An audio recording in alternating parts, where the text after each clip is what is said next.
করার থাকবে না, কারণ একজন ব্যক্তির এক কর্মের ফলে গোটা বিএনপি পরিবার সেই অপবাদ নিতে পারবে না। তাই আমাদেরকে সাবধান হতে হবে, আমাদেরকে সুশৃঙ্খল হতে হবে ভাইরা, আমাদেরকে কৌশলী হতে হবে, কারণ ষড়যন্ত্র, দৃশ্যমান ষড়যন্ত্রের সাথে মোকাবেলা করা আর অদৃশ্য ষড়যন্ত্রের সাথে মোকাবেলা করা অনেক কঠিন। তাই আপনাদেরকে সাবধানতার সাথে পথ চলতে হবে। অনেকে আপনাদেরকে বলবে ওই জায়গায় ওই জমিটা কিনলে তুমি 5 লাখ টাকা লাভবান হবা, কিন্তু ওইখানে যে একটা ফাঁদ পেতে রেখেছে, কারণ ওই ফাঁদে আপনি পা দিলে বিএনপিকে কলঙ্কিত করা যাবে। তাই ভাইরা বলবো, 17 বছর যাবত কোনো ব্যবসা বাণিজ্য করতে পারেন নাই, ঘর ঠিকভাবে চালাতে পারছেন না, এখন তো তার ন্যূনতম ব্যবসা করতে গেলে অতি লোভে তাঁতি নষ্ট করতে যাবেন না।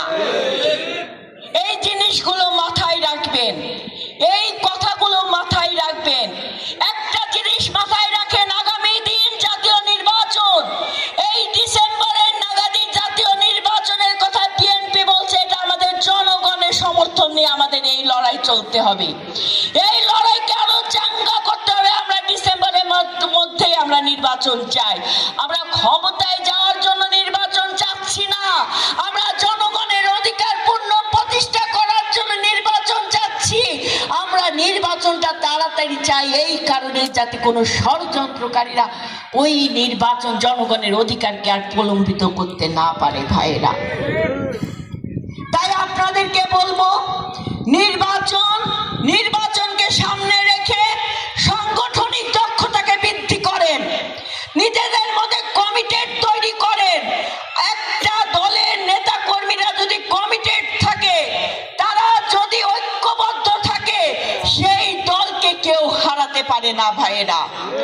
আর জনগণ যদি আমাদের পাশে থাকে, তো জনগণ তো আমাদের পাশে আছে। এখন আমাদের ভিতর নিজেদের সমর্থন, নিজেদের ঐক্যবদ্ধ আরো দৃঢ় করতে হবে। সামান্য কিছু স্বার্থের জন্য ভাইয়ে বিভেদ তৈরি করবেন না ভাইয়েরা, বিভেদ তৈরি করবেন না। ভুল হতে পারে, মানুষের ভুল হতে পারে, কিন্তু আপনি আপনার ভুলকে শুধরাচ্ছেন কিনা, আপনি জনগণের কাছে ক্ষমা চাইলেন কিনা, আপনি অনুতপ্ত কিনা, এটা দেখার বিষয় আছে ভাইয়েরা। তাই আমি আপনাদেরকে অনুরোধ করব,